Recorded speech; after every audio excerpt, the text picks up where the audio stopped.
Rapat terakhir Partai Golkar digelar siang ini. Partai Nasdem dan PKB mantap berkoalisi dengan PDIP. Perpustakaan Nasional gelar pameran di Hari Buku Nasional. Berjualan kue mungil dalam toples, mahasiswi raup puluhan juta rupiah. Selengkapnya dalam Divia News.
Rapimnas Partai Demokrat akhirnya memunculkan hasil bahwa Demokrat memilih untuk menjadi partai oposisi.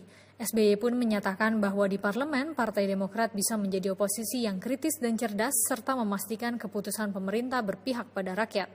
Sebelumnya, Partai Demokrat sudah melakukan survei bagi ke-11 peserta konvensi dan mengumumkan pemenang konvensi pada Jumat 16 Mei lalu. Dahlan Iskan sendiri yang tidak datang dalam pengumuman pemenang konvensi justru keluar sebagai pemenang dengan meraih 17,5% tingkat elektabilitas. Hanya ada 4 dari 11 peserta yang hadir dalam hasil konvensi tersebut, diantaranya ialah Gita Wirjawan, Dinopati Jalal, Irman Gusman, dan Anies Baswedan. Keempat peserta mengaku ikhlas dan bangga atas hasil pengumuman konvensi. Jadi angka yang Anda lihat itu adalah kristal dari keringat 26.000 orang yang berkampanye. Jadi buat saya, ikhtiar untuk mengembalikan politik bersih, politik berintegritas sudah jalan. Dan saya merasa bangga, saya merasa bersyukur, dan saya berharap lebih banyak yang akan datang. Mas Anies, meskipun oposisi menjadi pilihan akhir saat Rapimnas, SBY mengaku akan terus membenahi kembali internal partainya.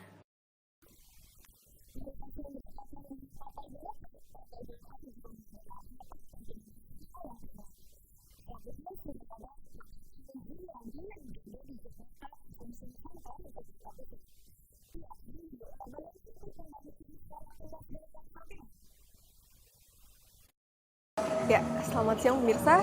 Saat ini saya sedang berada di Jakarta Convention Center, Senayan, Jakarta Pusat.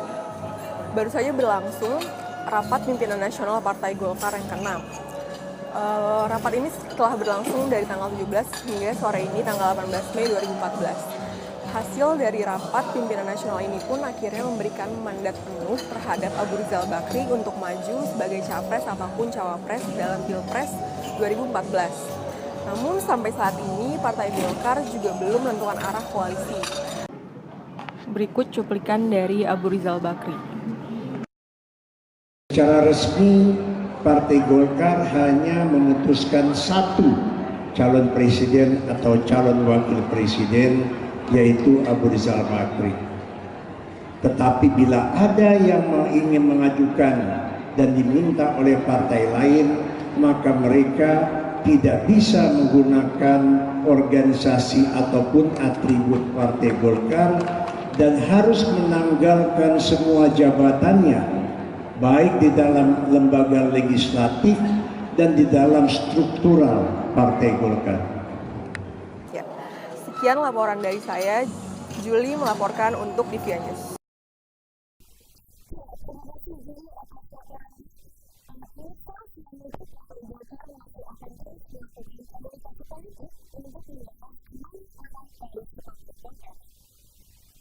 Menurut Idrus Marham, selaku Sekjen Golkar, partainya tidak akan memilih opsi oposisi dalam Pilpres kali ini. Hakikat pendirian sebuah partai itu adalah untuk mewujudkan cita-cita perjuangannya. Dan untuk mewujudkan cita-cita perjuangan itu kan diperlukan alat, dan alat itu adalah kekuasaan. Tidak ada satupun partai di dunia ini yang didirikan untuk oposisi. Jadi hakikatnya adalah kita ingin mendapatkan alat itu dalam rangka untuk mewujudkan cita-cita kita. Namun pihak Golkar berjanji akan mengumumkan koalisinya sebelum tanggal 20 Mei.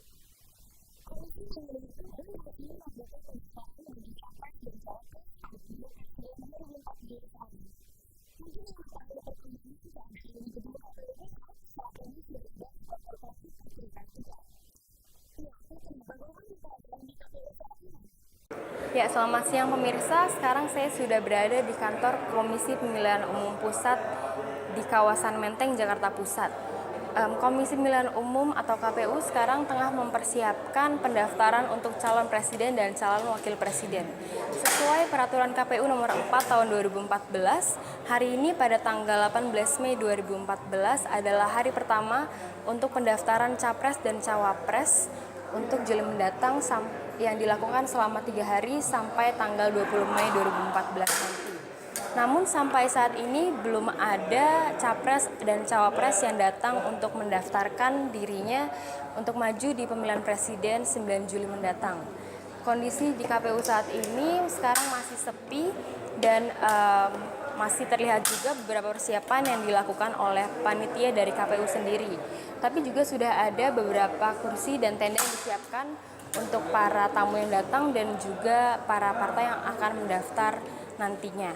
Ya, itu dia laporan saya dari KPU Pusat. Saya Putri Kartika melaporkan untuk Divya News. Sekarang kembali bersama Tri Marliani di studio.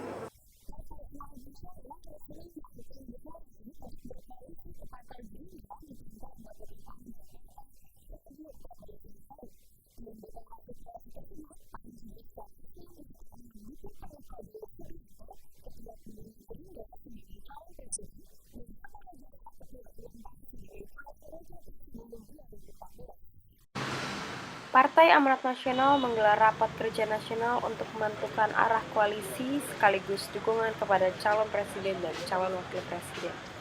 Rakernas rencananya akan memformalisasikan dukungan kepada pasangan Prabowo Subianto dan Hatta Rajasa sebagai capres dan cawapres.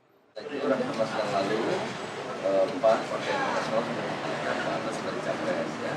Oleh karena itu hari ini tadi 2 agenda besar kita, yang pertama soal koalisi, yang kedua memutuskan capres dan cawapres.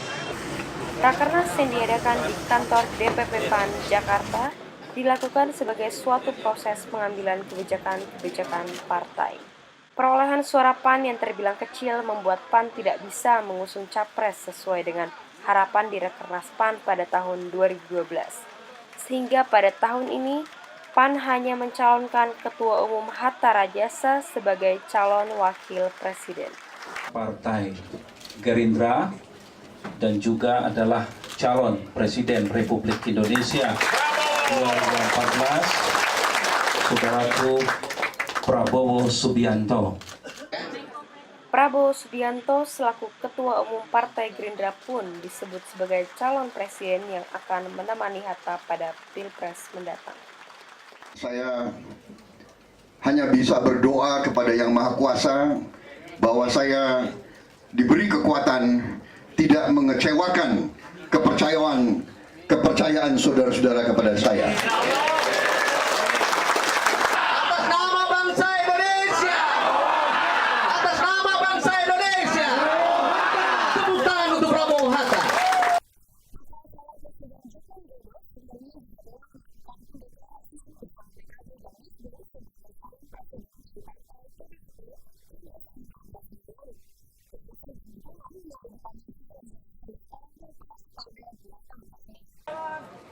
Tiga ketua umum partai berkumpul merapatkan barisan di kantor DPP PDIP Rabu 14 Mei siang.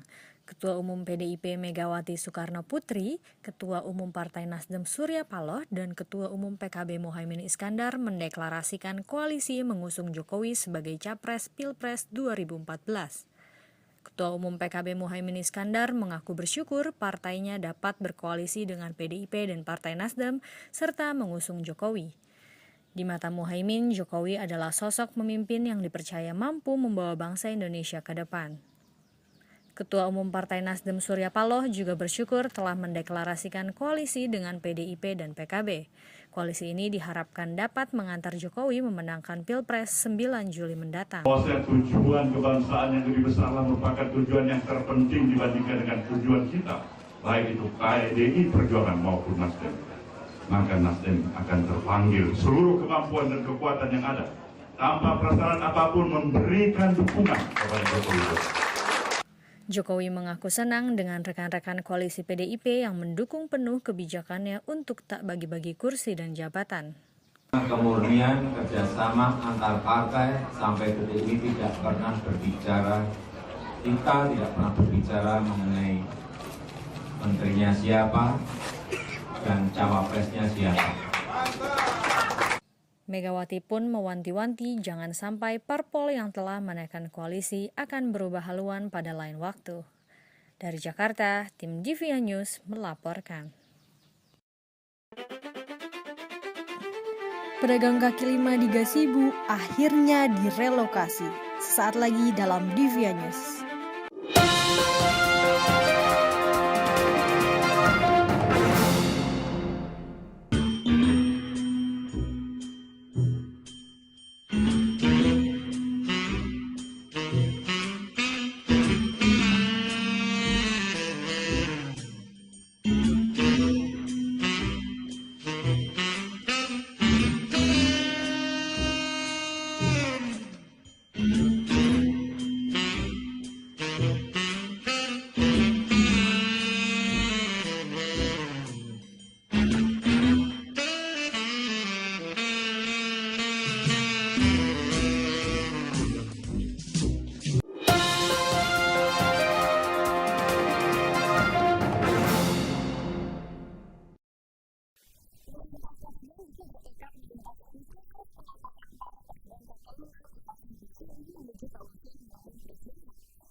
Kawasan Gazebo dan sekitarnya sudah bersih dari lapak-lapak PKL yang sebelumnya mengotori area tersebut.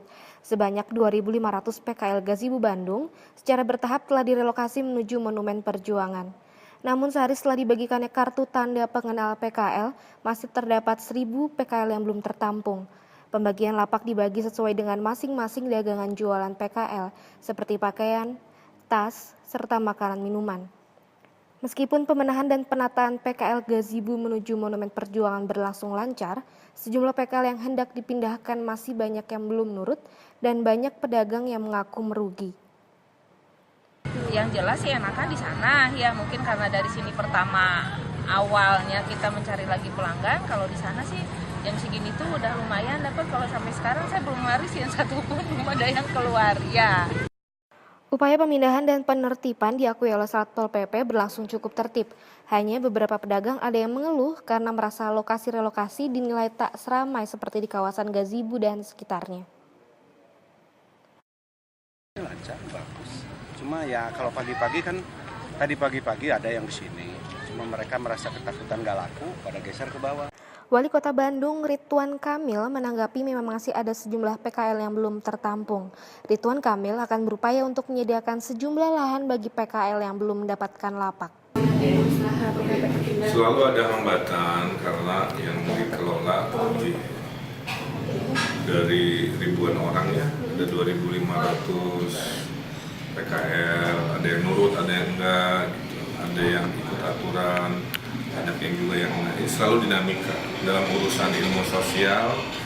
Jika berkaitan dengan pendisiplinan manusia selalu tidak lancar ngurusin hal-hal yang sifatnya non manusia. Tapi karena tujuannya agar situasinya jadi beres dan nyaman, kita nggak akan menyerah.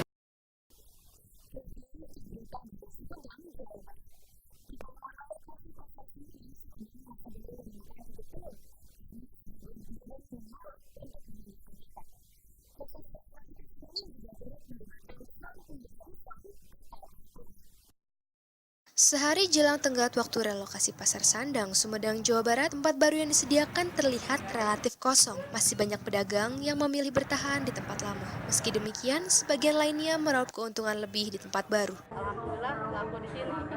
Front Pembela Islam atau FPI turut serta dalam proses relokasi ini. Mereka membela pedagang yang menolak melakukan kebijakan relokasi. Artinya, setelah melakukan rembuk, dibuatlah surat kuasa dari warga pasar kepada kami. Belum adanya putusan hukum atas perkara ini membuat Ketua Himpunan Warga Pasar Asep Rahmat masih membebaskan sikap pedagang. Ia menghimbau pemerintah daerah untuk tidak melakukan pemaksaan terhadap pedagang yang belum siap pindah. Kalau sementara tetap memaksakan dari pihak Pemda dan pengembang untuk memindahkan para pedagang yang belum siap ke sana, itu bakal terjadi bentrokan.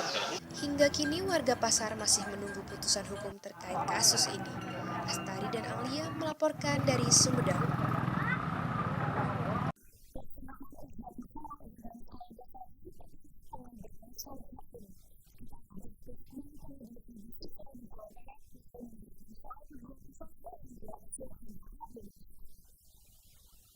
Ujian nasional untuk siswa kelas 6 SD dan sederajat digelar selama 3 hari, mulai hari ini hingga Rabu mendatang. 3 mata pelajaran yang diujikan yakni Bahasa Indonesia, Matematika, dan IPA. Pantauan di Via TV di SDN Ciker 2 Jatinangor, seluruh peserta ujian nasional yang berjumlah 70 mahasiswa hadir seluruhnya. Ujian pun berlangsung cukup tertib dan lancar. Pada hari pertama ini, peserta ujian nasional mengerjakan naskah soal mata pelajaran Bahasa Indonesia. Siswa peserta ujian mengerjakan 60 soal dalam waktu 120 menit. Berbagai persiapan menghadapi ujian nasional telah dilakukan, mulai dari perlengkapan administrasi, tryout yang diberikan kepada peserta ujian, hingga doa bersama menjelang pelaksanaan ujian. Pihak sekolah pun menghimbau siswa untuk tidak percaya dengan isu beredarnya kunci jawaban. Tak ada kendala berarti yang ditemukan mulai dari persiapan hingga pelaksanaan ujian. Pihak sekolah mengatakan optimis jika siswa tahun ini dapat lulus 100%.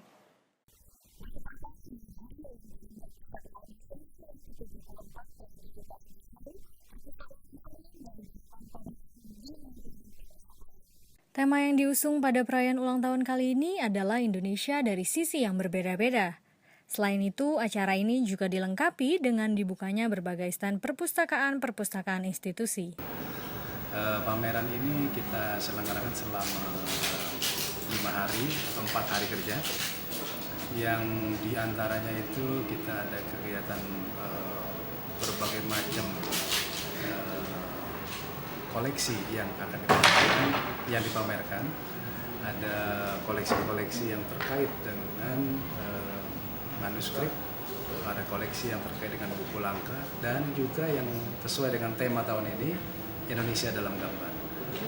Sofyan Sauri juga merasakan manfaat dari acara ini. Menurut saya ini menunjang buat masyarakat atau mahasiswa seperti saya, karena masih banyak yang belum tahu tentang pengetahuan khususnya. Namun, Agus berharap ke depannya acara ulang tahun Perpustakaan Nasional bisa lebih banyak hiburan. Dengan begitu, acara pameran akan terasa lebih marak lagi.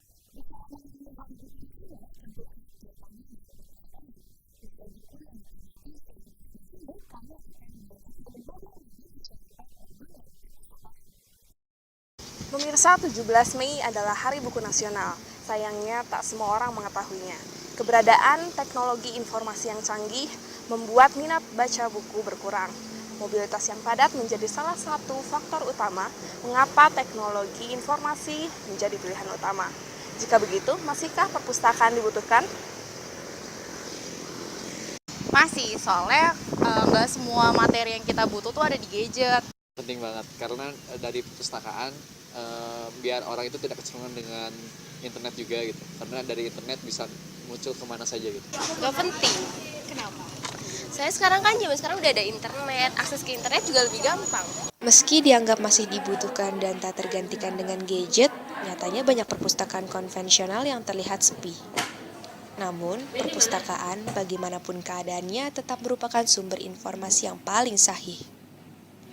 Terlepas dari hal tersebut, tentunya sebuah perpustakaan tak akan berjalan tanpa kehadiran seorang pustakawan. Profesi inilah yang dipilih Hana. salah satu pendiri Asosiasi Pustakawan Sekolah Indonesia. Pustakawan dan pengabdian ya bisa dikatakan gitu ya, artinya kalau saya melihat bahwa jadi pustakawan sendiri itu sebetulnya satu pilihan yang memang harus dibuat benar-benar kesadaran penuh gitu ya, mau apa enggak, karena lulusan S1 kan tidak harus bisa jadi apa aja gitu.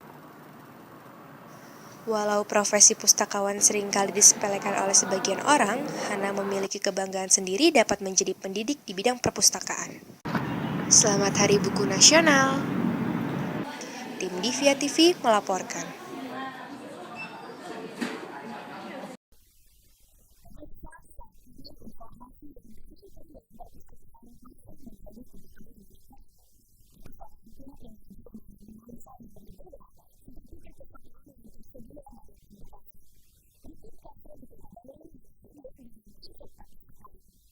Saat ini perpustakaan telah berevolusi menjadi perpustakaan yang modern. Salah satunya dengan konsep perpustakaan dalam kafe. Di Kota Bandung sendiri ada 2 kafe yang menawarkan konsep perpustakaan, yakni Potluck Kitchen yang terletak di Jalan Haji Wasit nomor 2 dan Little Wings Cafe and Library yang terletak di Jalan Cigadug Raya Barat nomor 2 Dago. Kedua kafe ini menyediakan sekitar 1.000 buku untuk pengunjung. Buku-buku yang disediakan pun beragam, mulai dari fiksi hingga non-fiksi. Boris, pemilik Potluck, memiliki konsep tersendiri untuk kafenya. Jadi sebenarnya konsep dari si Potluck sendiri sebetulnya tempat hangout gitu ya, hangout yang enak yang bisa dipakai buat belajar. Koleksi buku dalam perpus kafe ini juga amat beragam. Koleksi buku yang ada di sini itu kita kumpulkan dari berbagai pemilih buku. Nah, jadi terus terang ketika kita mulai tempat ini, kita nggak mengadakan sendiri buku-bukunya. Sebagian dari koleksi saya dan teman-teman pribadi, sebagian dari rekan-rekan yang kita kenal. Ya daripada buku nganggur di dalam kamar misalnya nggak terpakai, kita kumpulkan. Konsep kafe yang unik akhirnya banyak pula mengundang pengunjung. Buat saya menyenangkan, Potluck itu dengan konsep library kita bisa hangout, diem, santai atau ngapain, tapi kita punya nggak terlalu diem juga gitu. Ada sesuatu yang bisa kita lakukan, ada buku bisa kita baca atau wawasan. Gitu. Jika Anda ingin merasakan suasana perpustakaan yang berbeda, kedua kafe yang hadir dengan konsep perpustakaan ini tentu pantut untuk dicoba. Omset ratusan juta dapat diperoleh lewat kue dalam toples. Ingin tahu seperti apa? Selengkapnya hanya di Divia News.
Komunitas Hong adalah sebuah komunitas yang bergerak di bidang budaya tradisional, terutama pada permainan tradisional anak.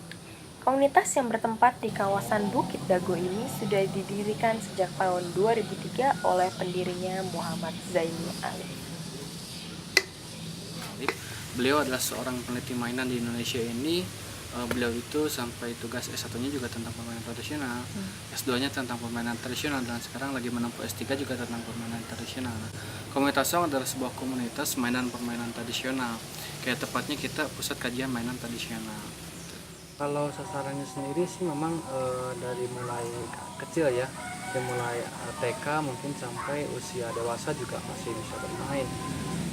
Kalau komunitas sendiri mengumpulkan permainan tradisional dari seluruh Nusantara, terutama dari Jawa Barat, Jawa Tengah, ya seluruh Nusantara. Jadi Jawa Barat itu kita ada sekitar 250 jenis permainan tradisional yang sudah kita temukan, yang diteliti oleh Kang Muhammad Jeli Alif.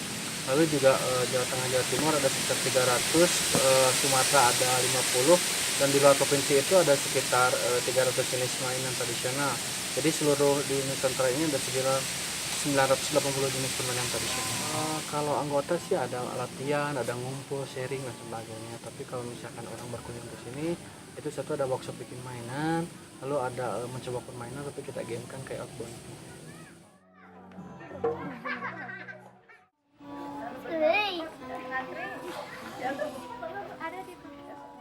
Setiap minggu, komunitas Home mengadakan workshop pembuatan permainan tradisional kepada anak-anak yang datang ke sana.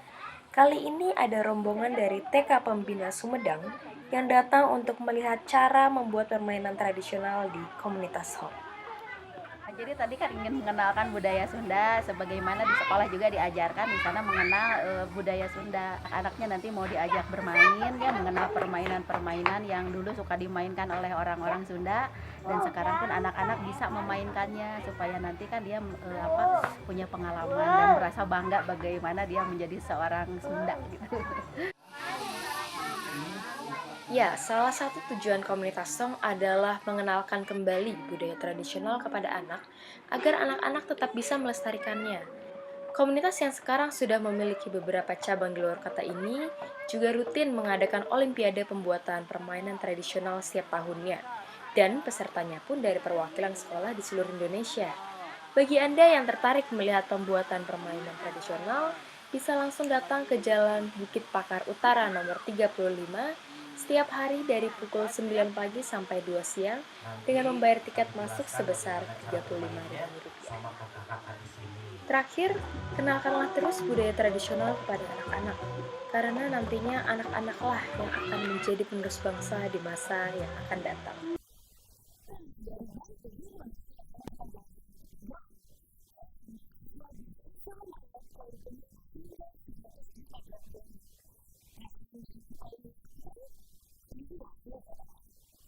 Siapa yang tidak suka dengan kue? Saat ini berbagai jenis kue semakin inovatif diciptakan. Kue-kue cantik ini pasti akan menambah daya tarik kita sebagai pembeli. Salah satunya adalah kue yang dibuat oleh Fitri Hadi. Berawal dari hobinya membuat resep baru, Fitri berinovasi untuk membuat kue dalam jar yang dinamakan Kiting Cake. Terus banyak teman-teman yang suka, akhirnya aku coba buat dijual aja. Dari yang awalnya hanya memiliki 8 rasa, saat ini Fitri sudah berhasil membuat 10 rasa untuk Kiting Cake. Penjualan yang semula hanya untuk kawanan dekatnya, sampai saat ini siapapun dapat memesannya. Melalui Instagram, konsumen Fitri sudah hampir lintas daerah di Indonesia. Hingga saat ini, Fitri sudah rutin memproduksi Kiting Cake. Hampir 100 Kiting Cake ia produksi dalam seharinya. Bahan-bahan yang diperlukan untuk membuat Kiting Cake sangat sederhana. Begitupun cara pembuatannya.